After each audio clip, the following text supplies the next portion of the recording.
ഈ കഫക്കെട്ടിൻ്റെ കാരണങ്ങൾ എന്തൊക്കെയാണ്? അപ്പോൾ ഇതിൻ്റെ കാരണങ്ങൾ അറിഞ്ഞാൽ മാത്രമേ നമുക്കതിനെ എഫക്റ്റീവായിട്ട് ട്രീറ്റ് ചെയ്യാൻ പറ്റുള്ളൂ. ഒറ്റ വ്യത്യാസമുണ്ട്. ഇവിടെ അതിന് 500 രൂപയാണെങ്കിൽ ഗൾഫിൽ അതിന് 450 ദിറമാണ്. കൃത്യമായിട്ടുള്ള ട്രീറ്റ്മെൻറ്റ് എടുത്തെന്നാൽ 2 ദിവസമല്ല, ഒറ്റ ദിവസം കൊണ്ട് തന്നെ നമുക്ക് ഈ കഫക്കെട്ട് മാറ്റിയെടുക്കാം. സ്ത്രീകളൊക്കെ ആണെങ്കിൽ ചുമച്ച് അറിയാതെ മൂത്രം പോകുന്നു എന്ന് വരെ കംപ്ലൈൻറ്റ് പറയാറുണ്ട്. കഫക്കെട്ട് നമുക്ക് എല്ലാവർക്കും വളരെ കോമൺ ആയിട്ട് അറിയാവുന്ന ഒരു സിംറ്റമാണ്. പക്ഷേ അതിന് ഇംഗ്ലീഷ് ഏതാണെന്ന് ചോദിച്ചെന്നാൽ നമ്മൾ പോലും പെട്ടെന്നൊന്ന് പകച്ചു പോകും. കഫക്കെട്ടിൻ്റെ ഇംഗ്ലീഷോ? സ്പ്യൂട്ടം അക്യുമുലേഷൻ അല്ലെങ്കിൽ എക്സ്പെക്ട്രേഷൻ എന്നൊക്കെ നമുക്ക് വേണമെങ്കിൽ അതിന് ഇംഗ്ലീഷിൽ പറയാം. പക്ഷേ നമുക്ക് വളരെ കോമൺ ആയിട്ട് അറിയാവുന്ന ഒരു സിംറ്റമാണ് ഈ കഫക്കെട്ട്. കുട്ടികൾക്കാണെങ്കിൽ, കൊച്ചു വാവമാർക്കൊക്കെ കുറുകുറുപ്പായിട്ട് അമ്മമാർ പറയാറുണ്ട്. അപ്പോൾ ഈ കുറുകുറുപ്പ് അല്ലെങ്കിൽ കഫം കെട്ടി നിൽക്കുന്ന അവസ്ഥ, ഇത് 2 ദിവസത്തിൽ നമുക്ക് എങ്ങനെയെങ്കിലും ഒന്ന് പരിഹരിച്ചെടുക്കാൻ പറ്റുമോ? കാരണം ഈ കഫക്കെട്ടുമായിട്ട് വർഷങ്ങളോളം നടക്കുന്ന ആളുകളെ നമുക്കറിയാം. ഈ കഫക്കെട്ടിൻ്റെ കാരണങ്ങൾ എന്തൊക്കെയാണ്? അപ്പോൾ ഇതിൻ്റെ കാരണങ്ങൾ അറിഞ്ഞാൽ മാത്രമേ നമുക്കതിനെ എഫക്റ്റീവായിട്ട് ട്രീറ്റ് ചെയ്യാൻ പറ്റുള്ളൂ. മിക്കവാറും ആളുകളുടെ കഫക്കെട്ട് നമുക്ക് 2 ദിവസത്തിൽ തന്നെ പരിഹരിക്കാം. അത് ഒരു 90 അല്ല 95% ആളുകൾക്ക്. പക്ഷേ അതിന് കറക്റ്റായിട്ടുള്ള ചികിത്സയും ചിലപ്പോൾ ആവശ്യമായിട്ട് വരും. നമുക്ക് വീട്ടിൽ തന്നെ ചെയ്യാവുന്ന കഫക്കെട്ട് ചെയ്യാവുന്ന പൊടിക്കൈകൾ എന്തൊക്കെയാണ് എന്നുള്ളത് നോക്കാം. മിക്കവാറും കഫക്കെട്ടിനോട് കൂടി ഒന്നെടുത്താൽ ഒന്ന് ഫ്രീ എന്ന് പറഞ്ഞതുപോലെ ചുമയും അതിൻ്റെ കൂടെ തന്നെ ഉണ്ടാവും. അതോടൊപ്പം നമ്മൾ ക്ലോസ് ആയിട്ട് ഒബ്സർവ് ചെയ്യുമ്പോൾ നമുക്ക് മനസ്സിലാവും അലർജി പ്രശ്നങ്ങളും ഈ കൂട്ടർക്കുണ്ടാകാം. മൂക്കടപ്പ്, തുമ്മൽ, കണ്ണ് ചൊറിച്ചിൽ, ദേഹമൊക്കെ ചൊറിഞ്ഞതടിക്കുക തുടങ്ങിയ അലർജി പ്രശ്നങ്ങൾ. ഇത് ശ്വാസകോശത്തെ ബാധിക്കുമ്പോഴാണ് കഫക്കെട്ട്, ചുമ, ശ്വാസം മുട്ടൽ, വീസിങ്, വലിവ് തുടങ്ങിയ സിംറ്റംസിലേക്ക് മാറുകയും അത് ബ്രോങ്കിയൽ ആസ്മ എന്ന രൂപത്തിലേക്ക് പരിണമിക്കുകയും ചെയ്യുക.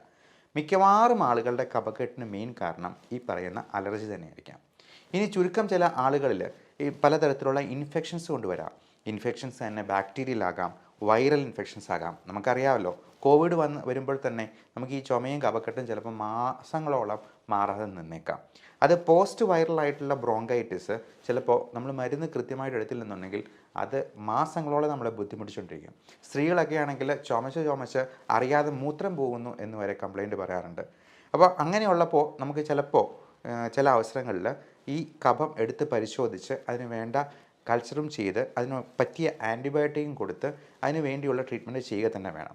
ചെറിയ കഫക്കെട്ടും അലർജി മൂലമുള്ള പ്രശ്നങ്ങളുമൊക്കെ നമുക്ക് നമ്മുടെ ജീവിതചര്യകളിലൊന്ന് ക്രമപ്പെടുത്തി ചെറിയ പൊടിക്കൈകളും ഒക്കെ ചെയ്ത് നമുക്കൊന്ന് ക്രമപ്പെടുത്തിയെടുക്കാം. അതിനെക്കുറിച്ചാണ് നമ്മളിന്ന് ഡിസ്കസ് ചെയ്യുന്നത്. അപ്പോൾ നമുക്കിതിനെ ചെയ്യാവുന്ന കാര്യം, കഫക്കെട്ട് മാറാനായിട്ട്, കഫം അലിഞ്ഞു പോകാനായിട്ട് ചെയ്യാവുന്ന ഏറ്റവും നല്ല കാര്യം ആവി പിടിക്കുക തന്നെയാണ്. രാവിലെ വൈകുന്നേരം നന്നായിട്ട് ആവി പിടിക്കുക. അത് പ്ലെയിൻ ആവി തന്നെ എടുത്തെന്നാൽ മതിയാവും. വേണമെങ്കിൽ വിക്സോ തുളസിയിലോ അങ്ങനെ എന്തെങ്കിലും ഇടുന്നതിൽ കുഴപ്പമില്ല. ഒരുപാട് പ്ലാന്റ്സും പച്ചക്കറികളും ഒക്കെ ഇടണമെന്നല്ല. നമ്മൾ ജസ്റ്റ് ആവി കൊള്ളിക്കുന്നത് തന്നെ, സ്റ്റീം എന്ന് പറയുന്നത് തന്നെ നല്ലൊരു മ്യൂക്കോലൈറ്റിക് ഏജൻ്റാണ്. നമുക്ക് ഈ നല്ല കട്ടിയുള്ള അപ്പോ അല്ലെങ്കിൽ ബ്രെഡോ ഒക്കെ ഒന്ന് ആവി കൊള്ളിക്കുമ്പോഴത്തേക്കും പതുപതുത്ത് പോകുന്ന പോലെ നമുക്ക് ഈ കഫം കൊണ്ടു തന്നെ ഈ കഫത്തെ ഈ ആവി കൊള്ളിക്കുന്നതുകൊണ്ട് തന്നെ ഒന്ന് അലിയിപ്പിച്ച് പുറന്തള്ളാനായിട്ട് സഹായിക്കും. അപ്പോൾ ഈ പലപ്പോഴും ആൾക്കാർ വിചാരിക്കുന്ന ഈ ആവി കൊണ്ടു കഴിഞ്ഞിട്ടുണ്ടെങ്കിൽ ഇത് ഉറച്ചു പോകും എന്നൊക്കെയാണ്. എൻ്റെ അടുത്തൊരു കുഞ്ഞിൻ്റെ അച്ഛൻ കഴിഞ്ഞ ദിവസം പറഞ്ഞുള്ളൂ, ഇത് ഉറച്ചു പോകത്തില്ല ആവി കൊടുത്തു കഴിഞ്ഞാൽ. ഇല്ല, ഇതിന് ഞാൻ പറഞ്ഞ ഉദാഹരണമാണ് ഞാനിപ്പോൾ ഷെയർ ചെയ്തത്. അതുപോലെ നന്നായിട്ട് വെള്ളം കുടിക്കുക. അത് തിളപ്പിച്ചരച്ച വെള്ളം കുടിക്കാവുള്ളൂ. തണുത്ത ഭക്ഷണ സാധനങ്ങൾ പരമാവധി ഒഴിവാക്കുക. മഞ്ഞ്, പൊടി, തണുപ്പ്, പുക, കാറ്റടിച്ചുള്ള യാത്ര, ഇതൊക്കെയാണ് നമുക്ക് കോമൺ ആയിട്ട് അലർജൻസ് ഉണ്ടാവുക. വീട്ടിലെന്തെങ്കിലും പെറ്റ് ആനിമൽസ് ഉണ്ടെങ്കിൽ ഉറപ്പാണ് അതിൻ്റെ അലർജി ഉണ്ടാകാൻ സാധ്യതയുണ്ട്. ഇപ്പോൾ പൊടിച്ചെള്ള് അല്ലെന്നുണ്ടെങ്കിൽ പലതരത്തിലുള്ള പ്രാണികൾ, ഇന്നത്തെ കാലത്ത് ഈ മഴക്കാലത്തൊക്കെ മുപ്ലി വണ്ടും അങ്ങനത്തെ അതിൻ്റെയൊക്കെ അലർജിയും ഒക്കെ വളരെ കൂടുതലായിട്ട് കാണാറുണ്ട്. അപ്പോൾ ഇതെല്ലാം ഒഴിവാക്കുക എന്നുള്ളത് വളരെ പ്രധാനമാണ്. അലർജി ഉണ്ടാക്കുന്ന എന്തും നമ്മുടെ ഭക്ഷണത്തിലും നമ്മുടെ വീട്ടിലും നിന്ന് ഒഴിവാക്കുക. പിന്നെ ഇതിന് ചെയ്യാവുന്ന പൊടിക്കൈകൾ, ഇപ്പം ചുക്ക് നല്ലതാണ്, കുരുമുളക്, തിപ്പിലി എന്ന് പറയുന്ന അങ്ങാടി മരുന്ന് കടയിലൊക്കെ കിട്ടുന്ന പ്യുവറായിട്ടുള്ള സാധനം വേണം, ജീരകം, കൽക്കണ്ടം. അപ്പോൾ ഇതൊക്കെ ചേർത്തിട്ട് നമുക്ക് പൊടിച്ച് മിക്സിയിലിട്ട് അടിച്ച് ഓരോ സ്പൂൺ ഓരോ മണിക്കൂർ ഇടവിട്ട് അലിയിച്ച് കഴിച്ചെന്നാൽ തന്നെ ആ കഫക്കെട്ട് അലിഞ്ഞു പോകാനും, ആടലോടകം നല്ലൊരു സാധനമാണ്. ഇതൊക്കെ പ്യുവറായിട്ട് നമ്മൾ ഇത് റെഡിമെയ്ഡായിട്ട് ആയുർവേദ ലേബലിൽ വെച്ചിരിക്കുന്ന കുപ്പിയിൽ കിട്ടുന്ന മരുന്നെടുത്ത് കഴിക്കരുത്. കാരണം അതിനകത്ത് സ്റ്റിറോയിഡ് അടങ്ങിയിട്ടുണ്ടോ എന്ന് പോലും നമുക്ക് അറിയത്തില്ലാത്തതാണ്. അതിൻ്റെ ഇൻഗ്രീഡിയൻസ് പലപ്പോഴും വിദേശ രാജ്യങ്ങളിലൊക്കെ ടെസ്റ്റ് ചെയ്യുമ്പോഴത്തേക്കും ആയിരിക്കും ഈ ചക്കപ്പൊടിക്ക് കൂടെ മെറ്റ്ഫോമിൻ ഗുളികയും അല്ലെങ്കിൽ ഈ കഫത്തിനുള്ള മരുന്നിൻ്റെ കൂടെ നമ്മൾ ഈ ആയുർവേദ ലേബലിൽ കിട്ടുന്നത് ആയുർവേദമാണെന്ന് തെറ്റിദ്ധരിക്കരുത്.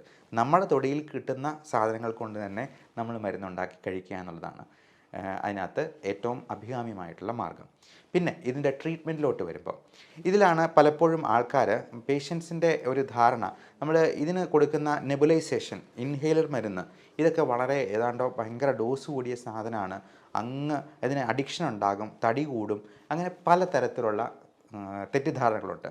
നമുക്ക് ഈ ശ്വാസകോശ രോഗങ്ങൾക്ക് ഏറ്റവും നല്ലത് ഉള്ളിലോട്ട് വലിച്ചെടുക്കുന്ന മരുന്നാണ് എന്ന് മനസ്സിലാക്കുക. കാരണം അത് രക്തത്തിലേക്ക് കയറുന്നില്ല എന്നുള്ളത് കൊണ്ട് തന്നെ നമ്മൾ ഒരു മുറിവുണ്ടാകുമ്പോൾ അതിൽ ഓയിൻമെൻറ്റ് പുരട്ടുകയായിരിക്കും ഏറ്റവും നല്ലത്. അതുപോലെ കഴിക്കുന്ന ഗുളികയേക്കാളും ഏറ്റവും നല്ലത് ഈ കണ്ണിലെ അസുഖത്തിന് നമ്മൾ കണ്ണിൽ തുള്ളിമരുന്ന് ഒഴിക്കുന്ന പോലെ ആയിരിക്കും. എന്ന് പറഞ്ഞ പോലെ ശ്വാസകോശ രോഗങ്ങൾക്ക് അതിൻ്റെ ഉള്ളറകളിലുള്ള കഫത്തെ അലിയിച്ച് കളയാനും ആ ബ്രോങ്കസിനെ ഡൈലേറ്റ് ചെയ്യാനും ഈ കഫത്തെ പുറന്തള്ളാനായിട്ടും അതിനുള്ളിലുള്ള നീർക്കെട്ട് കുറയാനായിട്ടും ആൻറ്റി ഇൻഫ്ലമേറ്ററി എന്ന് പറയും, അങ്ങനെയുള്ള മരുന്നുകളാണ് കൊടുക്കുന്നത്. ഇത് സ്റ്റിറോയിഡ് ഇല്ലേ എന്നുള്ളതാണ് വേറൊരു ചോദ്യം. ഈ സ്റ്റിറോയിഡ് എന്ന് പറയുന്നത് ഈ ഇൻഹേലർ മരുന്നിൽ ഉപയോഗിക്കുമ്പോൾ അത് മാക്സിമം 400 mcg ഉള്ളൂ. അതായത് 1 മില്ലിഗ്രാമിൻ്റെ പകുതി പോലും ഇല്ല എന്ന് മനസ്സിലാക്കുക. നമ്മൾ കഴിക്കുന്ന ഒരു പാരസ്റ്റമോൾ ഗുളികയിൽ 650 മില്ലിഗ്രാം ഉണ്ട്. അപ്പോൾ ഈ ഡോസിൻ്റെ വ്യത്യാസം കഴിക്കുന്ന ഗുളികയും ഇൻഹേലറും തമ്മിൽ ഒത്തിരി അന്തരമുണ്ട് എന്ന് മനസ്സിലാക്കുക. അപ്പോൾ ഇത് ഇപ്പോൾ അമേരിക്കയിലോ യൂറോപ്പിലോ ജപ്പാനിലോ ഒക്കെ പോയെന്നാലും ഈ ഇൻഹേലർ മരുന്നുകളാണ് നമ്മൾ അവിടെയും പ്രോട്ടോകോൾ പ്രകാരം കൊടുക്കേണ്ടത് എന്ന് മനസ്സിലാക്കുക. ഇപ്പോൾ ഗൾഫിലാണെങ്കിൽ നമ്മൾ ഇവിടെ കിട്ടുന്ന ഇൻഹേലർ മരുന്നുകൾ, മൾട്ടിനാഷണൽ കമ്പനിയുടെ ഇൻഹേലർ മരുന്ന് അതേ പേരിൽ തന്നെ ഗൾഫിൽ കിട്ടും. പക്ഷേ ഒറ്റ വ്യത്യാസമുണ്ട്, ഇവിടെ അതിന് 500 രൂപയാണെങ്കിൽ ഗൾഫിൽ അതിന് 450 ദിറമാണ്. ഞാൻ പേഴ്സണലി എടുത്ത് നോക്കിയിട്ടുള്ളത് കൊണ്ടാണ് ഇത്ര വ്യക്തമായിട്ടും ആധികാരികമായിട്ടും പറയുന്നത്.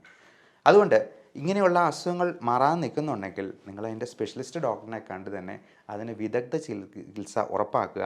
ഇനി കഫക്കെട്ട് മാറാതെ ഒത്തിരി നാൾ നിൽക്കുന്നുണ്ടെങ്കിൽ വേറെ എന്തെങ്കിലും കാരണങ്ങളുണ്ടോ എന്നുള്ളത് അതിൻ്റെ മറ്റ് വിദഗ്ധ പരിശോധനകൾ, ചിലപ്പോൾ CT സ്കാൻ പറയുമായിരിക്കും. ബ്രോങ്കിയക്ടൈസിസ് പോലുള്ള നാണ്ടുകൾ നീണ്ടു നിൽക്കുന്ന അസുഖങ്ങളുണ്ടാകാം. ശ്വാസകോശം ചുരുങ്ങിപ്പോകുന്ന, ഇപ്പോൾ കോവിഡിനൊക്കെ ശേഷം ഈ തേങ്ങ ഉണങ്ങിപ്പോകുന്നത് പോലെ ശ്വാസകോശം ചുരുങ്ങിപ്പോകുന്ന അവസ്ഥകളുണ്ടാകാം.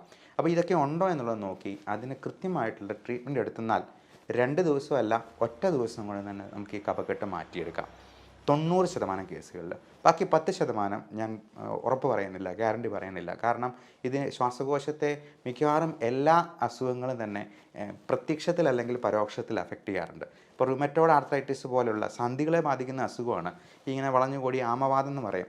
ഈ റുമറ്റോയ്ഡ് ആർത്രൈറ്റിസിലും RAILD എന്ന് പറഞ്ഞ് rheumatoid arthritis associated ഇൻഡസ്ട്രീഷ്യൽ lung disease എന്ന് പറഞ്ഞാൽ നമ്മുടെ പാകവം ശ്വാസകോശത്തെയാണ് ബാധിക്കുന്നത്. അതുകൊണ്ട് എല്ലാ കഫക്കെട്ടിനും ഉള്ള ഒറ്റമൂലിയൊന്നുമല്ല ഈ പറയുന്നത്. പക്ഷേ 90% കഫക്കെട്ടും നമുക്ക് മാറ്റിയെടുക്കാൻ പറ്റും. ഈ വിഷയത്തെപ്പറ്റി എന്തെങ്കിലും സംശയം ഉണ്ടെങ്കിൽ താഴെ കാണുന്ന വാട്സാപ്പ് നമ്പറിൽ കോൺടാക്ട് ചെയ്യാം. 9567710073. Thank you.